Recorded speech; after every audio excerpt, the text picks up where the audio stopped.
Assalamu alaikum wa rahmatullahi wa barakatuh mes chers frères et sœurs. Aujourd'hui, Inch'Allah, nous allons voir les choses pour lesquelles le prophète sallallahu alayhi wa sallam a juré. Mes chers frères et sœurs en islam, jurer ou faire un serment ont la même signification. On entend par le terme jurer renforcer le sens voulu et l'ancrer dans l'âme de son interlocuteur. On jure pour repousser les récusations d'une personne ou éradiquer les doutes d'un suspicieux, ou encore pour mettre en évidence la grandeur de l'objet du serment. El-Zarkashi a dit « On jure pour confirmer l'objet du serment ». El-Alousi a dit « Jurer, c'est informer de la valeur de l'objet du serment. Jurer, c'est accorder à l'objet en question une grande valeur. » Le prophète sallallahu alayhi wa sallam a juré en employant diverses formules. Par exemple en disant « Par celui qui détient mon âme dans sa main » ou « Par celui qui tient l'âme de Mohammed dans sa main » ou « Par Allah » ou encore « Par Allah, le seul véritable Dieu en droit d'être adoré ». Il n'y a donc aucun mal à ce que les formules soient différentes à partir du moment où on jure par Allah Azza wa Jal.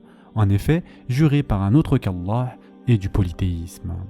Il est rapporté qu'Ibn Omar radiallahu an entendit un homme jurer « Non, par la Kaaba » et il lui lança « Ne jure pas par un autre qu'Allah, car j'ai entendu le messager d'Allah sallallahu alayhi wa sallam dire « Quiconque jure par un autre qu'Allah est tombé dans le polythéisme » et ce hadith a été rapporté par Abu Daoud.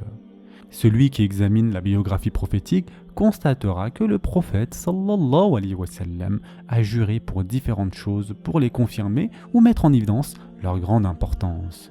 Et notamment, le prophète sallallahu alayhi wa sallam a juré que les croyants verront leur Seigneur au paradis. Selon Abu Hurayra radiallahu an, des compagnons ont dit « Ô messager d'Allah, verrons-nous notre Seigneur le jour de la résurrection ?» Le prophète sallallahu alayhi wa sallam répondit « Les jours de pleine lune, vous gênez-vous les uns les autres pour la voir ?» Ils répondirent « Non, ô messager d'Allah. » Le prophète sallallahu alayhi wa sallam continua « Vous gênez-vous les uns les autres pour voir le soleil dans un ciel sans nuages ?» Ils répondirent « Non, ô messager d'Allah. » Il dit sallallahu alayhi wa sallam « Eh bien, vous verrez Allah de la même façon que vous voyez l'un ou l'autre, c'est-à-dire le soleil et la lune. » Et ce hadith a été rapporté par Muslim. Mes chers frères et sœurs en islam, le Kawthar est une des spécificités de notre prophète sallallahu alayhi wa sallam. Ce terme est celui cité dans ce verset dans lequel Allah Azza wa Jal dit « Nous t'avons en vérité accordé d'immenses faveurs, en particulier un fleuve du paradis appelé El-Kawthar. » El-Kawthar est un fleuve qu'Allah a promis à ceux qui entreront au paradis. Il se déversera dans le bassin du prophète sallallahu alayhi wa sallam. Ce bassin sera composé de ce fleuve comme le dit Ibn Hajar. Ce bassin est un des honneurs qui sera fait à notre prophète sallallahu alayhi wa sallam dans l'au-delà. Et dans le Sahih de Bukhari, un hadith nous informe de l'existence de ce bassin actuellement. Il a juré qu'il existe en raison de sa valeur et de l'importance de le porter à la connaissance de sa communauté afin que ses membres puissent mettre en œuvre les moyens qui leur permettront de s'y retrouver. Uqba ibn Amir radiallahu an relate que le prophète sallallahu alayhi wa sallam alla visiter les tombes des martyrs de la bataille d'Uhud, en faveur desquels il pria. De retour, il monta sur le minber et il dit « Par Allah, je vois en ce moment mon bassin auprès duquel je vous devancerai. Je témoignerai ce jour-là en votre faveur. » Selon Asma ibn Abi Bakr radiallahu anha, le prophète sallallahu alayhi wa sallam a dit « Je me tiendrai sur le bassin et regarderai qui d'entre vous viendra s'y abreuver. Certains seront saisis avant de me rejoindre. Je m'écrierai alors « Ô Seigneur, des gens qui se réclament de moi et de ma communauté ?» On dira alors « Sais-tu ce qu'ils ont fait après ta mort ?» Ils n'ont pas tardé à rebrousser chemin. Et ce hadith a été rapporté par Bukhari. Mes chers frères et sœurs en islam, porter atteinte aussi à un des compagnons du prophète sallallahu alayhi wa sallam en leur causant du tort, en dépréciant leur valeur, est quelque chose de très grave. Cette question fait partie des hérésies dont les renégats et les hérétiques sont à l'origine pour parvenir à discréditer la sunna. C'est pour cela que le prophète sallallahu alayhi wa sallam a juré de la sacralité des compagnons radiallahu anhum et qu'il est interdit de leur porter atteinte. Le prophète sallallahu alayhi wa sallam a dit « N'insultez pas mes compagnons, n'insultez pas mes compagnons. Par celui qui détient mon âme dans sa main, si l'un d'entre vous dépensait en aumône l'équivalent de la montagne de Uhud en or, il n'atteindrait pas l'équivalent de la valeur de ce que contiennent deux de leurs mains qu'ils ont donné en aumône, et pas même sa moitié. Et ce hadith a été rapporté par Muslim. Ce que le compagnon a donné en aumône, que ce soit d'une quantité équivalente à ce que peut contenir deux mains jointes ou même ce que peut contenir une seule main, a plus de valeur auprès d'Allah Azza wa Jal que ce que l'un d'entre nous dépenserait, même si cela équivaut à la valeur de la montagne de Uhud. Ebu Zara'a al-Razi, qui est un ancien savant du hadith, a dit « Si tu vois un homme porter atteinte à la valeur d'un des compagnons du prophète sallallahu alayhi wa sallam, alors sache que c'est un renégat. » La raison est la suivante. Le messager est une vérité. Le Coran est une vérité. Ses enseignements sont une vérité. Or, ce ne sont autres que les compagnons qui nous ont transmis tout ceci. Ainsi, celui qui les discrédite en les critiquant ne veut que réduire à néant la valeur du Coran et de la Sunna. C'est pourquoi qui les critique est plus en droit d'être critiqué et discrédité. Plus encore, il est plus en droit, et c'est ce qu'il convient de faire avec une telle personne, de le juger comme apostat, égaré, menteur et corrupteur. Mes chers frères et sœurs en islam, un autre point concerne l'amour mutuel entre les croyants qui est une obligation. Et tout ce qui ne peut être réalisé par le biais d'une chose, alors cette chose est obligatoire. Aussi, parmi les choses qui contribuent à l'amour entre les croyants, les salutations qu'ils s'adressent les uns aux autres. C'est la clé de l'amour fraternel, la cause de l'harmonie, la manifestation d'un des rites de la religion. Sans compter ce que cela contient comme humilité et bienveillance envers la sacralité des musulmans. D'après Abu Hurayra radiyallahu an, le messager d'Allah sallallahu alayhi wa sallam a dit « Par celui qui tient mon âme dans sa main, vous n'entrerez au paradis que lorsque vous aurez la foi, et vous n'aurez véritablement la foi que lorsque vous vous aimerez les uns les autres. Voulez-vous que je vous indique une chose qui fera naître de l'amour entre vous? Saluez-vous les uns les autres. » Et ce hadith a été rapporté par Muslim. Mes chers frères et sœurs en islam, voyons maintenant 3 choses importantes pour lesquelles le prophète sallallahu alayhi wa sallam a juré dans un seul hadith. Le prophète sallallahu alayhi wa sallam a dit « Je jure de la véracité de ces 3 paroles, alors retenez-les bien. Jamais aumône n'a diminué les biens du donateur. Nul ne supporte patiemment une injustice sans qu'Allah n'ajoute à son honneur, et nul n'a ouvert la porte de la mendicité sans qu'Allah ne lui ouvre la porte de la pauvreté. » Et ce hadith a été rapporté par l'imam Ahmed. Ce hadith nous apprend que ceux qui prêchent le bien doivent, en transmettant le savoir et en adressant des conseils, susciter l'intérêt de l'auditoire et faire en sorte de lui donner envie d'écouter ce qui va être dit et y être attentif. Mes chers frères et sœurs en islam, un autre point concerne la nuisance aux voisins. Nuire aux voisins peut se faire par la parole ou les actes, mais on peut aussi nuire aussi à sa personne, à sa famille, à ses enfants, à sa maison, à son invité.